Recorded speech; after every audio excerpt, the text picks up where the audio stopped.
Alarcón, buenas tardes. ¿Has ido al Rebellín a ver la exposición? ¿No has tenido tiempo? No, no he ido, no he ido. Pues habrá que verlo, es un novel. Habrá que ir a verla, habrá que ir Habrá a que verla. verlo porque, bueno... Y mira que ayer mismo tuve una reunión en el instituto, que pues, pasé por delante, podías haber pero es que voy entrado. corriendo de un lado para otro. ¿Algún día no corres? Pues raro el día que no corro. Vale, alguien que esté pensando que voy a hablar con José Antonio Alarcón de la Biblioteca Pública del Estado, lo haré, pero al final para que me diga cuál es la presentación de mañana. Pero hoy no viene para hablar de eso, sino para hablar del Instituto de Estudios Ceutíes y de las jornadas de historia de Ceuta, que bueno, están ahí ya. Ya están aquí, sí, pues el martes comenzamos, bueno, este año son 3 días, desde el día 18 al día 20, y bueno, ya las 21ª, son 21 años de jornadas de historia continuas. Hombre, en una ciudad como Ceuta, llegar a 21 años de algo, es desde complicadísimo. luego, Esto parece muy sencillo, pero esto no es Madrid, no es Alicante, no es Valencia, no es Sevilla. Esto cuesta, ¿eh? Cuesta. Lo que pasa es que tenemos cuerda para rato. Sí. Posiblemente lo que no teníamos era la ocasión de... Conseguida la ocasión, los temas no paran, ¿no? Y sobre todo tenemos historia para eso y para más, ¿no? Tenemos de historia lo que no... Efectivamente, mientras tengamos historia y gente que se dedica a trabajarla, pues intentaremos. Si algún abuelo levantara la brecha. cabeza de esta ciudad, algún abuelo de esta ciudad levantara la cabeza, con la poca información que ha disfrutado, con la poca información que ha tenido, se daría de cantos de pensar todo lo que se ha perdido. Qué poco sabíamos de nosotros, José. Efectivamente, yo creo que la jornada de historia ha sido un revulsivo, sin duda, estos 21 años, porque además ha significado siempre tener gente investigando para la siguiente, sobre temas nuevos, y sobre todo permitió una cosa, ir acumulando material para hacer lo que fue la historia de Ceuta, del instituto. No había nada, creo que fue logro. Una gran obra sobre el conocimiento de nuestra ciudad, y efectivamente había muy poquita cosa, y desconocíamos prácticamente la historia de nuestra ciudad, y creo que en ese sentido el instituto, su trabajo, sus publicaciones y desde luego las jornadas de historia han impulsado esos estudios, y hoy pues estamos a años luz de lo que sabíamos en los años 80, ¿no? Teníamos 2 autores, 1 y medio, dependiendo del tema. Ilustres para nosotros, sin duda, inolvidables para nosotros, sin duda, pero teníamos poco más. Si había que buscar un papel, era tan difícil no encontrarse con un papel de ellos, porque es que no había nada más. Sí, sin embargo, desde el instituto se está haciendo una labor, yo creo que está más que reconocida en la ciudad, pero bueno, creo que no molesta recordarla, porque gracias a esa labor que hace el Instituto de Estudios Ceutíes, esos 2 ilustres se han multiplicado por no sé cuánto, y gente incluso que ni conocemos y que se ha sentido atraído por la oferta que hacía el instituto y ha venido a conocerlos mejor. Sí, hemos incorporado además no solo ya ceutíes o miembros del instituto, por eso digo, gente que... investigadores nacionales e incluso extranjeros, ¿no?, que se dedican a estudiar pues esta zona del mundo, ¿no?, la del Estrecho, el norte de África, Ceuta y su contorno, ¿no? 21 años, ¿qué vais a enseñarnos en esta edición? Bueno, pues en esta edición hemos elegido una conmemoración, un centenario, que es el centenario de lo que fue el ferrocarril Ceuta-Tetuán. El 17 de mayo de 1918, el infante Don Carlos inauguraba en Ceuta y Tetuán esa línea férrea, que había empezado a construirse en 1914, y de alguna manera, bueno, pues cogiendo o al filo de esa conmemoración, hemos construido unas jornadas de historia que tienen, desde luego, como centro al tren, a esa línea férrea. Qué maravilla, ¿no? Sí. Qué poco caso le hemos hecho a la estación. Sí, bueno, parece que... Nos quedaba ahí como... Hombre, menos mal que se ha respetado. Aquí hay que reconocer el trabajo de algunas personas. Yo siempre me acuerdo de Joaquín Ruiz Peláez, sí, es verdad, que siempre estuvo machacando con el tema de la locomotora, del tren, de hecho, él presentó los primeros trabajos que yo recuerdo sobre este tema fue en el Congreso del Estrecho, un artículo de una ponencia de Joaquín, y en ese sentido hay que reconocerle, y su trabajo dio sus frutos. De hecho, bueno, lo que pasa es que ha habido múltiples problemas para la obra, pero la obra se va a terminar, pero se va a reemprender ya mismo, y pronto tendremos la estación, no solo puesta en valor, sino además va a ser un centro cultural que vamos a poder utilizar todos los ceutíes. Yo espero para en el plazo máximo de un año esté en pleno funcionamiento, y vamos a recuperar la locomotora, y vamos a decir, en ese sentido el trabajo de Joaquín fue importante. Pero como te digo, nosotros de alguna manera el tren, que te digo, tiene dos ponencias importantes en la jornada, ha sido también una excusa para reconstruir el pasado histórico de la Ceuta de aquel momento, de la Ceuta y del entorno marroquí, del entorno del protectorado, ¿no? Entre esos años de 1914 y 1920, ¿no? Que son años cruciales para el desarrollo de la ciudad. Es el momento en el que el penal se ha ido en 1911, la ciudad está en plena ebullición, se está prácticamente reconstruyendo de nuevo, construcción del puerto, construcción del ferrocarril, construcción de buen número de acuartelamientos, hospital militar, toda una serie de infraestructuras. Empezamos a mostrar otra cara en ese momento, ¿no? Sí, la ciudad empieza realmente a convertirse en una ciudad y además, sobre todo, se puebla, ¿no? Es decir, si tenemos en cuenta que en 1906 la ciudad tiene 13.000 habitantes y cerrado el censo de 1920, estamos hablando ya de 36.000, significa un incremento importantísimo en tan pocos años. Prácticamente la población se ha triplicado, en apenas 10, 12 años, la población se ha triplicado. Al reclamo de toda esa logística que supuso la penetración de España en Marruecos, ¿no? Ceuta se convierte en un centro fundamental de esa penetración y realmente lo que era un presidio, una fortaleza, apenas, pues se va a convertir a partir de 1906 en una auténtica ciudad, ¿no? Y estos son los años cruciales, los años en que realmente la ciudad se expande, se construye, ¿no? En definitiva. Y bueno, pues esta conmemoración del ferrocarril nos va a permitir también echar un vistazo a ese periodo, ¿no?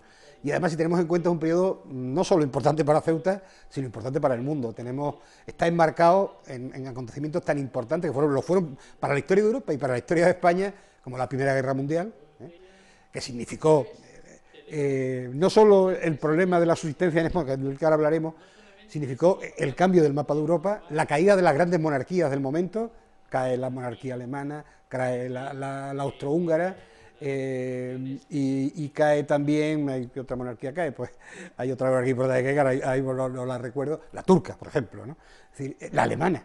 En definitiva, el cambio del mapa de Europa, la Revolución Rusa, que significa un cambio de paradigma, el nacimiento del movimiento obrero internacional, ¿no? Con lo que tiene de efecto expansivo a todos los países de Europa, a Ceuta también, esa influencia rusa va a llegar, y en España, pues, motivado en parte, porque la guerra nos trae, por un lado, buenas noticias y por otras muy malas, ¿no? La gran noticia es que por fin España puede equilibrar su balanza de pagos. ¿Por qué? Los países están en conflicto, España empieza a exportar de todo, desde alimentos hasta nuestros barcos están permanentemente yendo a los países en conflicto para abastecerlos, pero ese enorme esfuerzo de abastecimiento exterior, que por un lado es un gran negocio para los industriales catalanes, para los cerealistas de Castilla, sin embargo va a provocar una alza indiscriminada de los precios, y los salarios no lo van a acompañar, y va a ser un momento muy duro de crisis de subsistencia y de generación de una contestación obrera importante, por hacer referencia, la huelga revolucionaria del 17, que marca el comienzo, y lo que hemos llamado historiográficamente el trienio bolchevique, ¿no?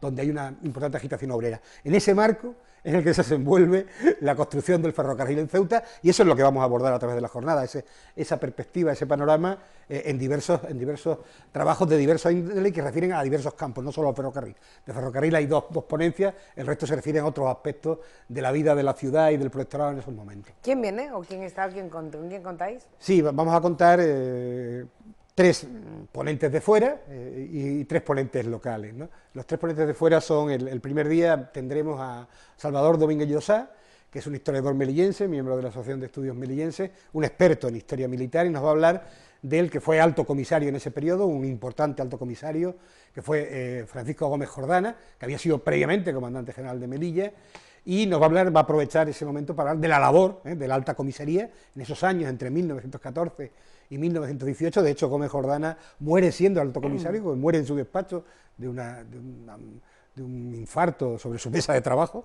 en noviembre del 18. Va a venir también John Alberich. John Alberich es un profesor de la Universidad de Tarragona, doctor en geografía, profesor de geografía de esa universidad, que es un gran experto en el ferrocarril, ¿no? Tiene un magnífico libro, el libro que ha sido de cabecera estos años sobre los ferrocarriles en el norte de África, junto con José Manuel Vidal. Son los dos grandes especialistas en esos ferrocarriles, y nos va a hablar fundamentalmente de todos los aspectos técnicos, de construcción del ferrocarril. Y también nos va a acompañar Belén Abad, que nos ha acompañado en otras ocasiones. Ella trabaja en la Universidad de Sevilla, su tesis fue sobre Mariano Bertucci, y nos va a hablar de Mariano Bertucci justamente del momento de la obra de Mariano Bertucci en Ceuta, ¿no? Esos son esos años, 1918, 1928, los años en que Mariano Bertucci vive en la ciudad, y no solo vive en la ciudad, es un elemento esencial en la construcción de la iconografía, de la imagen del tren, ¿no? Él va a ser el dibujante, el pintor de toda la propaganda, del merchandising, del tren. Lo contrata la colonizadora española para que sea el artista de la imagen del tren, pero además va a aprovechar el tren en su obra, ¿no? De hecho, el cartel que hemos elegido es una parte del tríptico, el famoso tríptico de Bertucci, donde nos pinta, o aparece por una de las primeras veces, ese tren que ya está funcionando desde 1918 entre Ceuta y Tetuán, ¿no? Y luego los tres ponentes locales van a ser José Luis Gómez Barceló, que bueno, no necesita ninguna presentación. Él pero lo decimos, nos va a reconstruir un poco la vida cotidiana, la vida diaria, la sociedad de la Ceuta de 1918, cómo es esa ciudad de Ceuta en 1918. Va a intervenir también Juan José Contreras Garrido. Juan José, como sabéis, ha sido un experto en historia militar, pero también ha trabajado, tiene una tesis sobre el tema del tren. Especialmente, él nos va a hablar de los aspectos más estratégicos, ¿no? De los elementos estratégicos militares del tren, lo que significó en el enlace del puerto de Ceuta con el entorno marroquí. Es decir, Juan José va a centrar en ese aspecto más económico, estratégico del tren, de la historia del tren. Y cierro yo, bueno, me toca a mí. Le toca a él, a mí. Que hoy viene como decano de la sección de historia del Instituto de Estudios Ceutíes, lo recuerdo. Voy a analizar pues uno de los temas que están muy ligados a ese periodo histórico, que es el surgimiento del movimiento obrero en Ceuta, ¿no? La ciudad prácticamente hasta 1911, 1910, es una ciudad donde el trabajo fundamentalmente es un trabajo penado. Es decir, son los penados del penal de Ceuta los que hacen los trabajos cotidianos en la ciudad. Pero es una condena que está bien, ¿eh? Sí, el trabajo forzado tuvimos, bueno, durante muchos años. Pues, no lo sé, pero por lo menos... La base esencial del trabajo en Ceuta era ese trabajo penado, ¿no? Sin embargo, la erradicación definitiva del penal en 1911 hace que la ciudad tenga que importar mano de obra, y sobre todo en un momento en el que hay un auge de las obras, ¿no?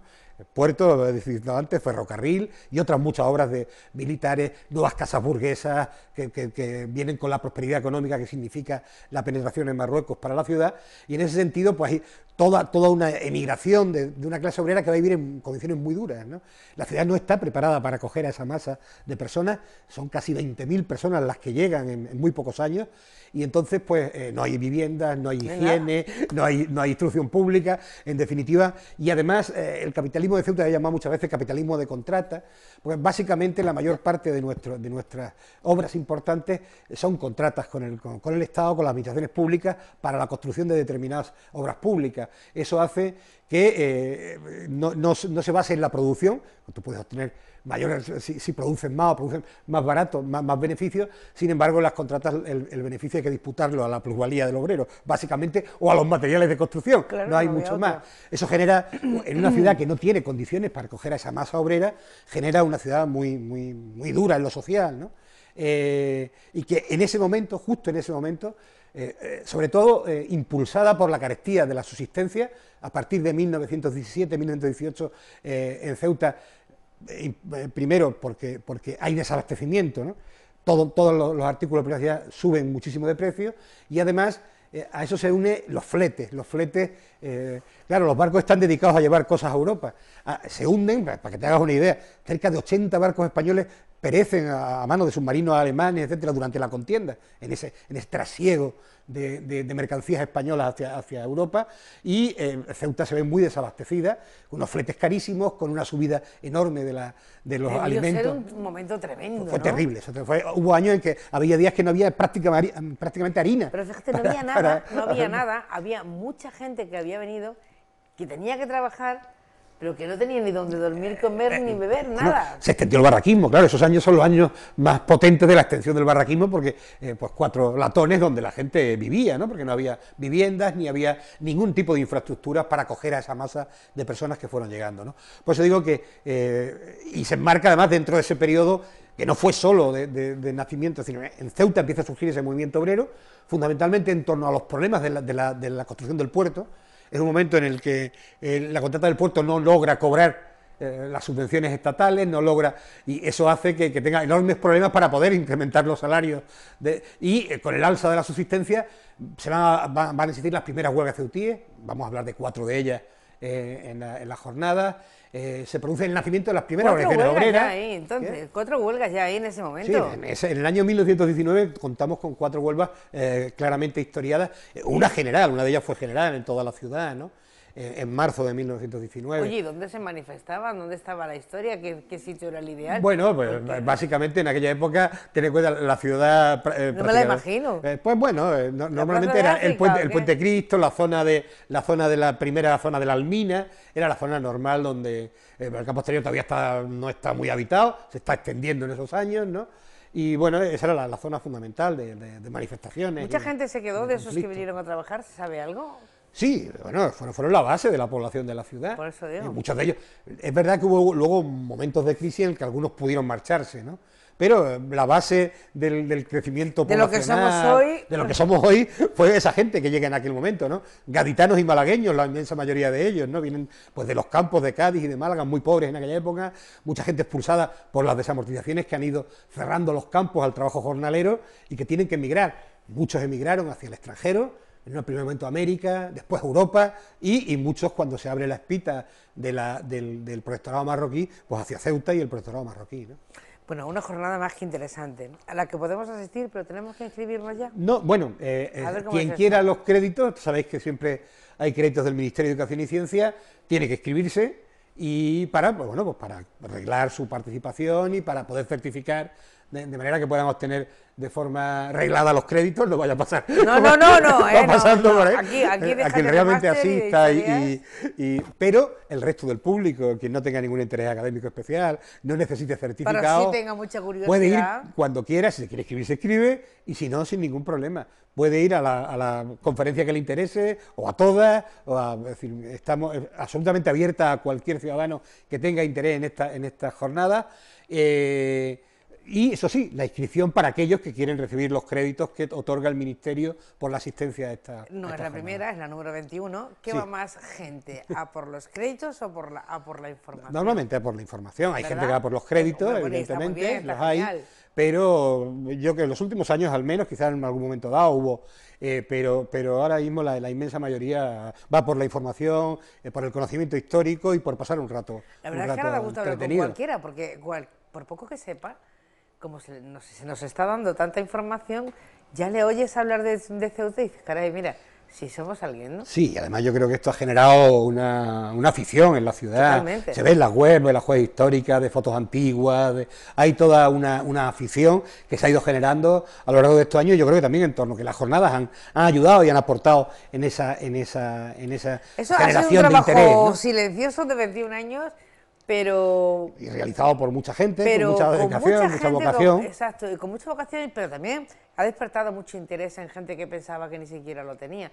Y luego se ha convertido en una necesidad para seguir completando la formación e información que mucha gente ha adquirido. Además, en cualquier caso, yo creo que la historia es fundamental para conocernos. Sin duda. No repetir los errores del pasado, saber quiénes somos, de dónde venimos y qué queremos hacer en el futuro. Que no sé si eso lo tenemos claro. Yo creo que eso es muy importante, conocernos y conocer nuestra historia, y porque eso nos permitirá tomar mejores decisiones sobre nuestro futuro, sencillamente, ¿no? Sin duda alguna, y conocernos mejor y defendernos, y no ya solo autodefendernos, que a veces creemos que éramos nada, sino defendernos ante el otro y poder decirle, oiga, pero mire que tenemos todo esto y que somos... Efectivamente. Y que venimos de aquí. Bueno, del 18 no, del 18, sí. Del 18 al 20, al 20 de septiembre. Este año son tres días de jornada, martes, miércoles y jueves. Empezamos todos los días a las 6, hay 2 ponencias, una empieza a las 6 y otra creo que es a las 7:30 aproximadamente. Son las 2 ponencias diarias. Este año hemos decidido, normalmente, históricamente las jornadas tenían 5 días, tenían 3 ponencias por día. Hemos decidido moderarlas de alguna manera, porque antes eran demasiado intensas, en nuestra opinión, y con el tiempo hemos ido moderándolas, hemos ido a este modelo 3, 4 días, a veces son 3, a veces 4 últimamente, intentamos 2 ponencias por día, es un término razonable, ¿no? Asumir toda la información. La gente no se canse tampoco. No, y que asumir toda la información que se vierte en una jornada como esta, con gente como la que participa, es difícil retenerlo todo. En la sala de usos múltiples de la Biblioteca Pública del Estado. En la Biblioteca Pública del Estado, desde el año pasado venimos celebrándolas allí, las jornadas de historia, bueno, también sobre todo porque nos permiten retransmitirlas. Vamos a, como siempre hemos hecho últimamente, vamos a retransmitirlas por internet para todo el que tenga interés y no pueda asistir por las razones que sean, las pueda seguir desde casa, y los vídeos se colgarán con posterioridad en las webs, tanto del instituto como de la biblioteca, como el YouTube de las instituciones, ¿no? Y la gente podrá seguirlas en directo si quiere en la sala, desde su casa, o después a posteriori con los vídeos. O después la recupera. Ceuta y el protectorado español en Marruecos, los orígenes del ferrocarril Ceuta-Tetuán, 1914-1918. ¿Hay memoria luego de las jornadas? Siempre, actas ya llevamos publicadas hasta el día de hoy, faltan las 2 últimas, la jornada 19ª están prácticamente en imprenta, están prácticamente terminadas y saldrán muy pronto, y las 20ª, que fueron el año pasado sobre la transición, van a tardar un poquito más, van con un poco más de lentitud. Nunca decimos esto, pero método, modo de conseguirlas, porque bien, igual... Normalmente se venden en librerías y el propio instituto, ¿no? Que tenga interés no tiene más que pedírnoslas.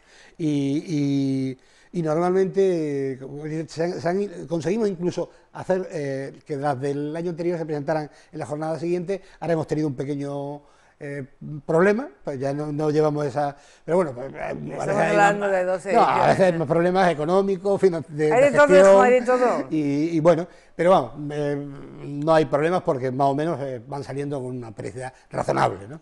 Bueno, José Antonio, ¿tienes preparada tu ponencia? Sí, sí. Sin duda, ¿no? Ya, sí. Sin problema. Un PowerPoint con mucha imagen, o sea, que es interesante aportar la imagen. Y en esta hay algunas nuevas imágenes, sobre todo del tema del trabajo, de la situación obrera, del arraquismo, que van a ser interesantes.